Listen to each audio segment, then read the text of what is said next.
Bien, yo no sé si el profesor Eli Carmón, especialista en temas que hacen a terrorismo, que hacen a la seguridad y que hacen a todo lo que Israel tiene como desafío permanente, es un anarquista o no, pero le vamos a preguntar a él.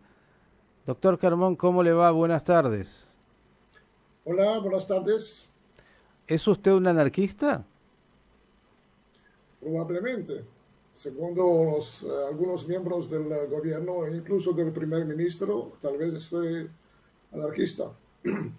¿Usted es un anarquista que quiere destruir el Estado de Israel? Ah, segundo estas voces, sí, increíbles.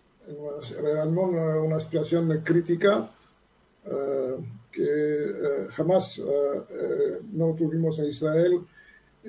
Justamente es una situación interna muy difícil y crítica, como dijo, pero tiene una influencia enorme sobre la posibilidad de Israel de enfrentar las amenazas que están prácticamente a nuestra puerta, tanto en los últimos días como en los últimos días en Cisjordania, Jerusalén, en Gaza, pero también en el conflicto con Irán y con Hezbollah. Ya hablaremos de eso, que es lo habitual que hacemos obviamente con usted, pero me parece como se viene sintiendo desde afuera y quiero ver si usted comparte que hoy de verdad el verdadero peligro es esta ruptura dentro del entretejido de la sociedad israelí con, bueno, lo que parece algo inédito de diálogo de sordos. ¿Cómo está afectando esto en términos de la seguridad? Vemos que algunos ex miembros del Mossad, ex comandantes en jefes, mucha gente e incluso algunos reservistas diciendo no vamos a ir a la reserva. ¿Qué puede significar esto que está pasando? Esto significa que la estabilidad interna, tanto política como jurídica, pero también, como he dicho, desde el punto de vista militar, pone en peligro la existencia misma de Israel, porque no se puede luchar contra un enemigo exterior si hay esta ruptura dentro de la sociedad civil. Hablamos acá en este momento de una contrarrevolución, ¿no? Contrarrevolución. Es una contrarrevolución política y jurídica que puede transformar el Estado de Israel en una dictatura. En mi aviso, no, como dicen algunos sobre el ejemplo de Hungría o Polonia, pero el ejemplo de Turquía, porque hay un elemento religioso muy importante en la colisión.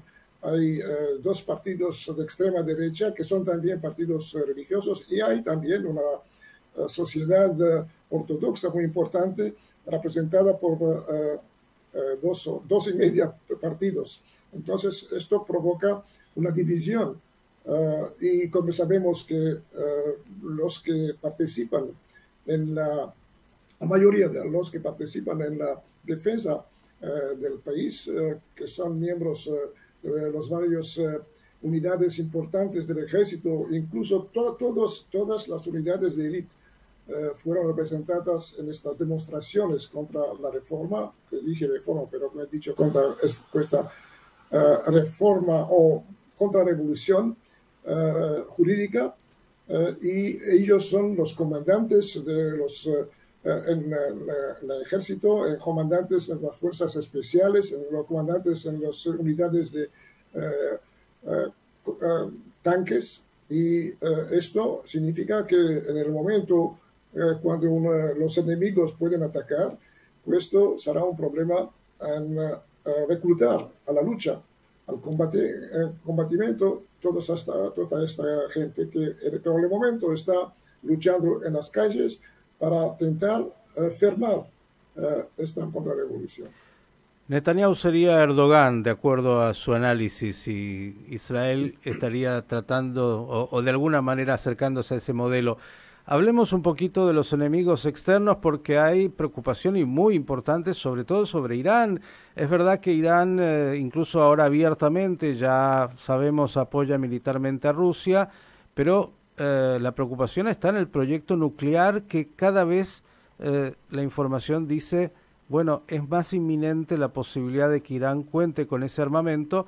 Incluso el argentino titular de la Organización Internacional de Energía Atómica, Rafael Ruy Grossi, está en Irán tratando de, no sé, negociar, que no me queda muy claro. ¿Qué se sabe de cómo viene el factor Irán más en este momento?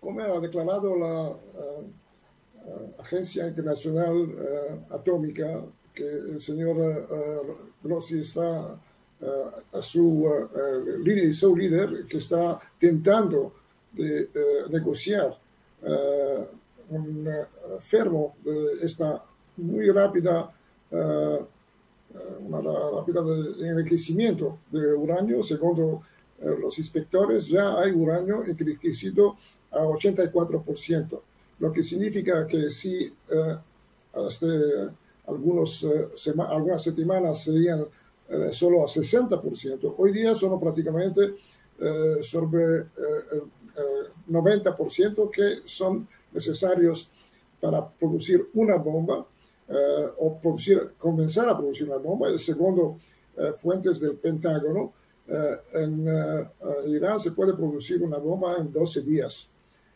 Es verdad que hay todavía la parte muy técnica, muy difícil para poner esta bomba sobre un misil.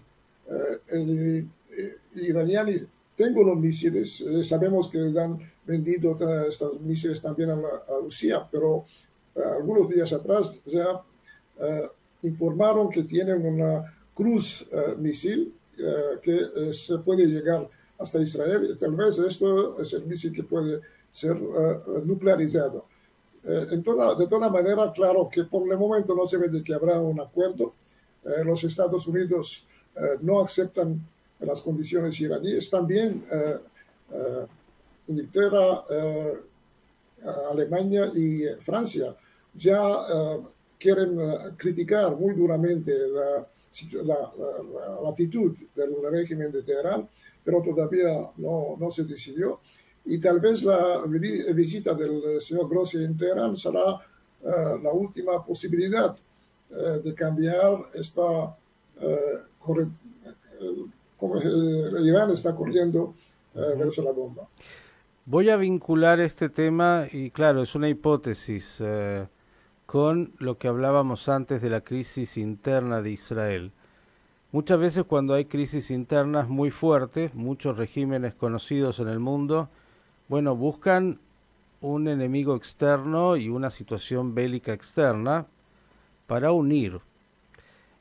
¿Está en este momento el liderazgo de Benjamín Netanyahu y de este gobierno en condiciones de convocar a una confrontación con Irán, justamente cuando muchos dirán, no, esto es simplemente para distraer de la crisis interna?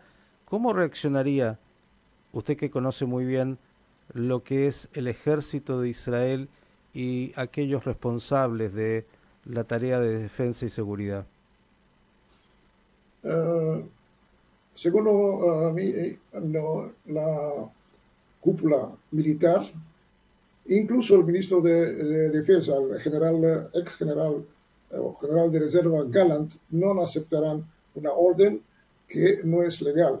Y principalmente una orden en un momento cuando Israel no está todavía preparado, porque sabemos que las preparaciones para decidir los objetivos para ser atacados, la táctica y también el apoyo de Estados Unidos principalmente en armamentos muy especiales y también al menos un apoyo político, no podrán hacer esta operación. Entonces no creo que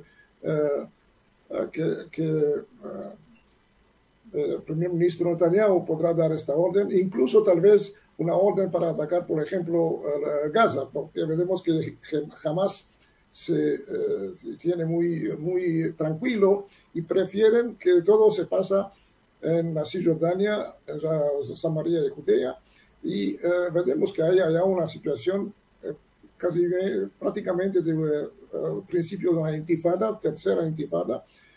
Estamos 3 semanas antes de Ramadán Y veremos como, por ejemplo, los dos partidos, los dos líderes del partido de Ben Gvir y los sionistas religiosos de Smotrich no aceptaron la cumbre que se dio a cabo algunos días atrás, donde se trataba la alternativa de tranquilizar la situación en Jerusalén y en la Cisjordania, incluyendo Egipto, Jordania y la autoridad palestina.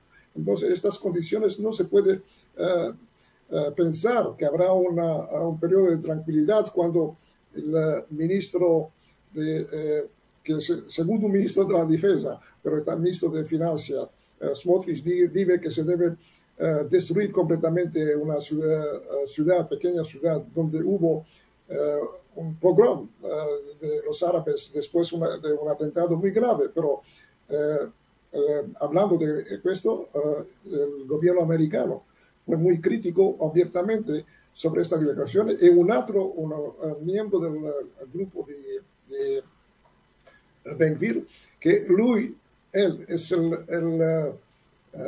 se llama hoy día no el ministro de Seguridad Interior, pero el ministro de Seguridad Nacional, y un general que está jefe de la Comisión de Seguridad Interna del Parlamento, un otro general de Israel, Fogel, que dijo: me gustaría que Hawara sea luchada completamente. Y está de eso sobre investigación de la policía por esta declaración que es muy grave.